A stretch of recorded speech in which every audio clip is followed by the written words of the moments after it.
Minority Leader in the House, Nancy Pelosi, referencing this letter that actually was tweeted out by the president himself, in which the first announcement is made that the Singapore summit is not going forward.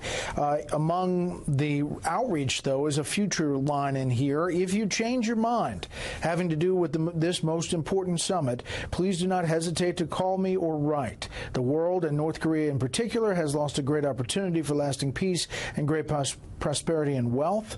This missed opportunity is a truly sad moment in history. With that, let's bring in our panel from Washington. Tom Rogan, commentary writer for the Washington Examiner. Amy Walter, national editor for the Cook Political Report. And Molly Hemingway, senior editor at The Federalist. Tom, your thoughts on how it all came down today? Well, I think the basic point here is that President Trump is leaving clearly opening towards continuing this summit on June 12th as had previously been arranged. And I think actually, in my impression, that is what will happen. What I think you see coming behind the scenes here is a pressure calculation on the part of the Chinese to see how far they can push President Trump. I think this cancellation was directed at Beijing as much as it was at Pyongyang. But also on the secondary part, Kim Jong-un recognizing that the symbolism of his attending the summit is as complicated as some of the concessions that he might be expected to make. But I still think ultimately this summit will go ahead on June 12th. Well, to that point, Fox News alert here, according to Reuters, just within the past few seconds, North Korea says Trump's decision to scrap U.S.-North Korea summit is not in line with the world's wishes, and North Korea saying it is willing to resolve issues with the U.S., according to state-run media. This develops, by the day, by the hour, Molly. Yeah, I think this is disappointing news, but not completely surprising, particularly in the last couple of weeks where you were seeing that North Korea and the U.S. were really pretty far apart. North Korea was proposing something more along the lines of what we've seen in past decades, where they have an aspirational pledge that they will eventually denuclearize. And the U.S. was saying that's not going to work anymore. We want it up front. We want accountability. We want a clear timeline. So they were far apart, and we'd heard that communications had really broken down. But I agree with Tom. This is not the end of the line. This is part of the negotiation process. And so what will be interesting, and what's interesting about this Reuters report, is I think people were careful to see whether North Korea would say, we do want to make this happen and we're willing to work toward it, or if they would respond with their old pattern of missile tests and other belligerent attitudes. So, but it's a long ball game still. Yeah, Amy, we're now getting officially from the South Koreans, Yon Hap, that North Korea is willing to talk with the United States anytime in response to this decision to pull out of the planned summit, saying that they want to resolve the issues. So I guess, you heard Senator McConnell earlier say the next step is North Korea's, and it seems like this is it. They're taking that step. Yeah, this is what I'm fascinated to watch is the way in which Americans are reacting to this. Take away just sort of the back and forth here in Washington. But in polling, what we've seen in the last couple of weeks is that across the board, this is Republicans, Democrats, and independents, we're giving the idea of a sit-down between the president and Kim Jong-un high marks. They liked this idea. And in fact, in the last CNN poll, the president's handling of Korea was the thing that people saw as the most positive thing he was doing. He got his highest marks on this. So I think overall, what the American public is saying is, we kind of like this idea. We don't really know where it's going. We've never seen anything like this before, but let's try it. What happens, though, if this does go wildly off track, or if the summit never happens, or if there's more saber rattling from North Korea, or South Korea does something, we kind of, if there is a continuing sort of chaos, does that then ultimately impact the way that voters not just see the president, but ultimately the way that he's able to handle any other foreign policy or any other foreign policy crisis? Right. Tom, quickly wrap this up. Yeah, look, I think the North Koreans know that they have an interest in at least sitting down at the summit. Beijing wants that. They want to see if Trump is malleable. The letter suggested he is not. I think it goes ahead, and I think ultimately that message that we've just seen there is that is as nice as it gets from the North Koreans. So, cause for optimism. That's a love letter, right? Panel, thank you. Breaking as we speak, the newest reaction from Kim Jong-un this evening is a bit of a mixed message. On the one hand, seeming to sort of backpedal on the idea that this is a scuttled summit, saying we express our willingness to sit down face to face with the United States and resolve the issues anytime and in any format. However, there's also a sort of 1-2 punch here, which goes to the issue of whether or not they would ever consider unilateral denuclearization. Senior Foreign Affairs correspondent Greg Palcott is live in Seoul, South Korea, with some more reaction to this late-breaking news tonight. Greg. It's fascinating, Martha. When we last talked in this hour, we were speculating about how nimble North Korea might be to react to the changes, the shifts from the White House regarding the cancellation of the next month's summit. And now we're seeing it via KCNA, that's the state media of North Korea, broadcasting and coming through with a text statement coming from the vice foreign minister, the vice chairman of the North Korean government. One line particularly caught my eye, Martha. Let me read it to you and your viewers. Our commitment to doing our best for the sake of peace and stability for the world and the Korean Peninsula remains unchanged, and we are open-minded in giving time and opportunity to the United States. I mean, that's quite remarkable. I was just speaking to some of our analyst contacts here in Seoul. We're coming up on Friday morning here, and they say, I mean, this could be all part of the negotiating process. The trick is, and the hitch is, that most times in dealing with North Korea or other diplomatic situations like this diplomacy happens behind the scenes. Maybe with the Trump administration and the way he conducts his policy, now we're seeing it out in the public. Maybe this is all a part of a scheme, all a part of a system to get North Korea back at the table on the terms that perhaps the United States, the Trump administration, wants to see. Perhaps it is a gambit. And in fact, President Trump on Thursday said they are still open. The Trump administration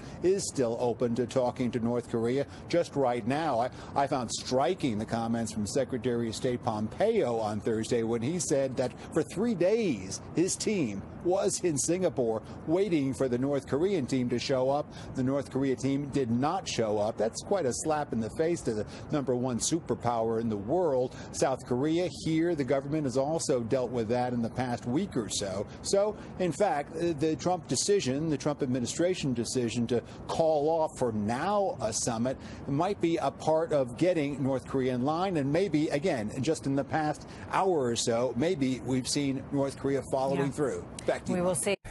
If you can, and knowing you're hampered by the situation of the meeting, can you tell us anything about that meeting with the DOJ up on Capitol Hill today? Yeah, it was a classified briefing of what we call the Gang of Eight, which is the leadership of the House and Senate, along with the Intel committee leaders. And I really can't because it was a classified briefing, and that's what classified means. Yeah. Were you surprised with what you learned? Nothing particularly surprising. But again, it was classified, so there's no real report I can give to you. I won't go down this hole, but should Congress be privy to this material if it is part of this investigation? Yeah, I think occasionally briefing the gang, the so-called Gang of Eight, is a good idea for the administration. They agreed to do it, and we were glad they did.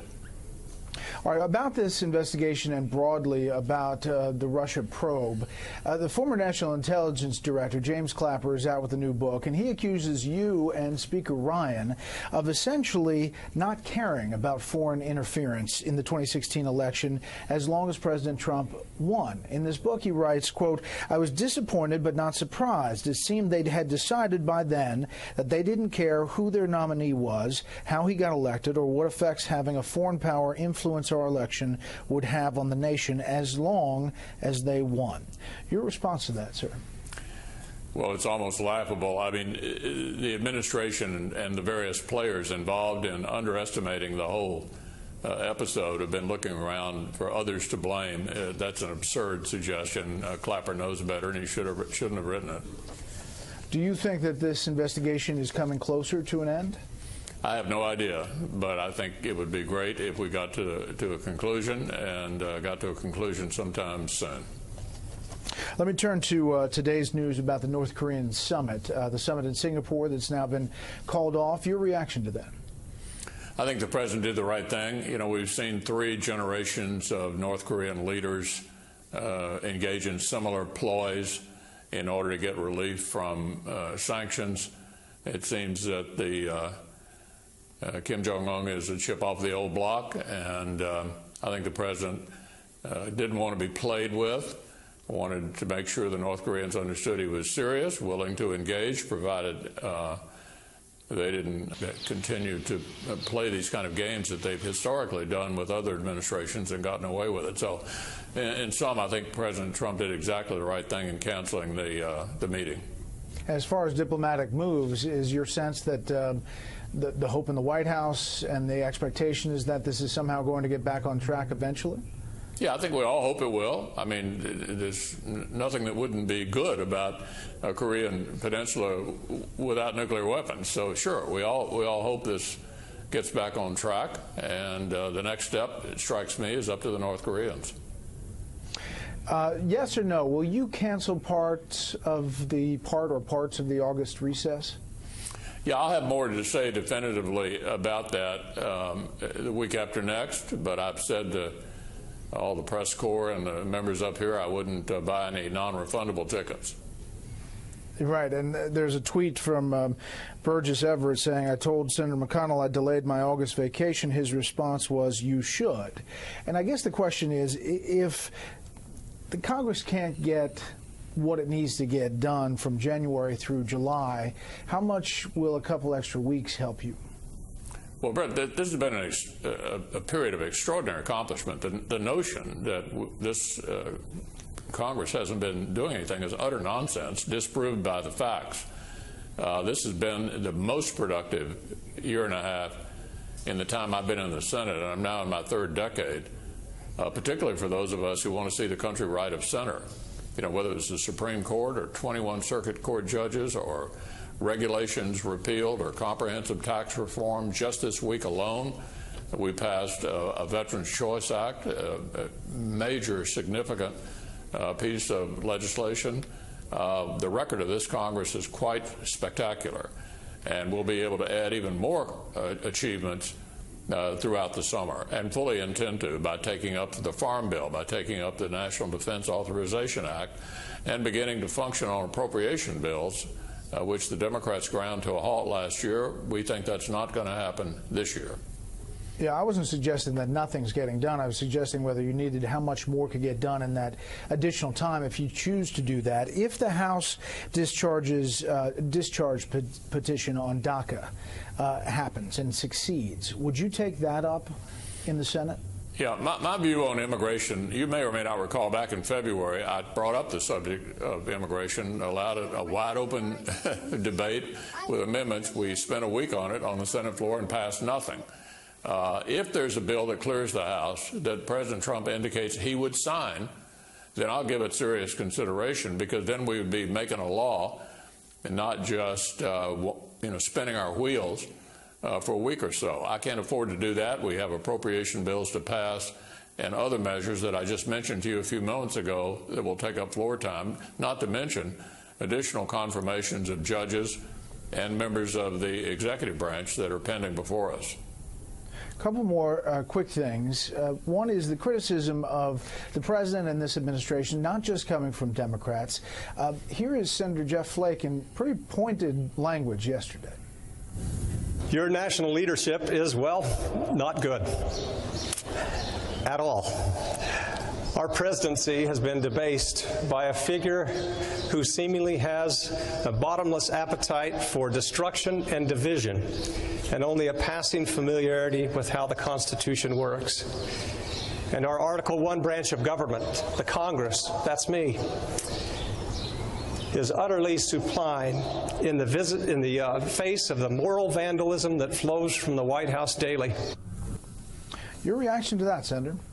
Well, obviously, I don't agree with that. I wish Jeff were going to run again and stay in Congress and try to have an impact. He decided to leave, to retire. So he can say what he will. I obviously don't agree with that. I think this has been a period of extraordinary accomplishment by both the president and the Republican Congress.